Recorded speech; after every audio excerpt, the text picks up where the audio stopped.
이번에는 버섯덮밥하고 된장 고추 무침을 한번 만들어 보겠습니다. 버섯덮밥은 걸쭉하게 해서 밥 위에 덮어 먹는 그야말로 좀 영양 만점 덮밥이라고 할 수 있어요. 한번 만들어 볼게요.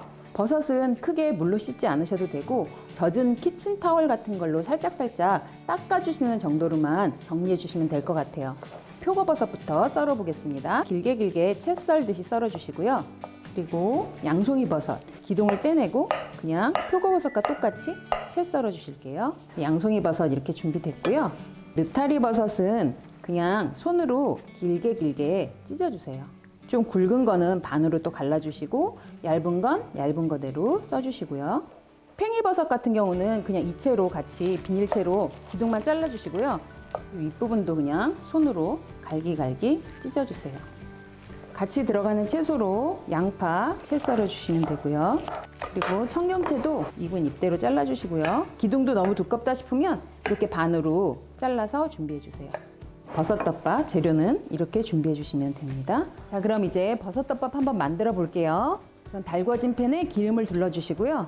다진 마늘 넣고 볶겠습니다. 다진 마늘 한 큰술 정도 넣어서 마늘 향이 나면 표고버섯부터 익힐게요. 표고버섯은 기름을 한꺼번에 먹을 수 있으니까 좀 나눠서 넣어주시면 좋을 것 같아요. 표고버섯에 어느 정도 기름이 먹으면 양송이 버섯 넣어줄게요. 이제 느타리 버섯 들어갈 건데 느타리 버섯 들어가기 전에 기름 한 번만 더 둘러주시고요. 만약에 버섯덮밥도 미리 준비를 해두실 것 같으면 딱 이 상태까지만 우선 볶아서 냉장고 같은 데 넣어서 보관을 해두시고요.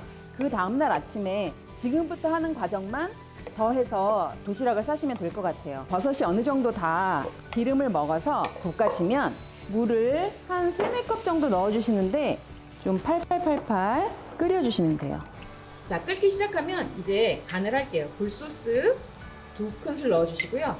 간장도 2큰술, 그리고 청주, 그리고 후추 조금 넣어줄게요. 그리고 양파도 지금 넣어줍니다.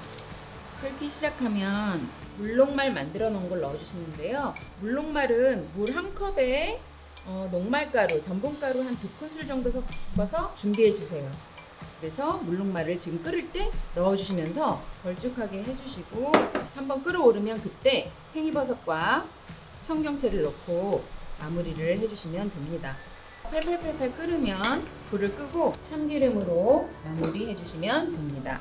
버섯덮밥이고 조금 물기가 있는 덮밥이라 조금 깊은 그릇에 도시락에 한번 담아 볼게요. 우선 밥 담고요. 여기에 풋고추 무침, 된장 무침을 담아 보겠습니다. 그 위에 아까 맛있게 볶아놓은 버섯볶음 이렇게 담아주시면 됩니다. 이렇게 국물이 있는 요리 밥 위에 들어가기 싫으시면 밥 따로 버섯덮밥 따로 싸가셔서 같이 섞어서 드셔도 되고 또 그렇게 갖고 가면 또 나눠 드실 수도 있어서 그런 장점도 있을 것 같아요. 자, 이제 맛있게 완성했습니다.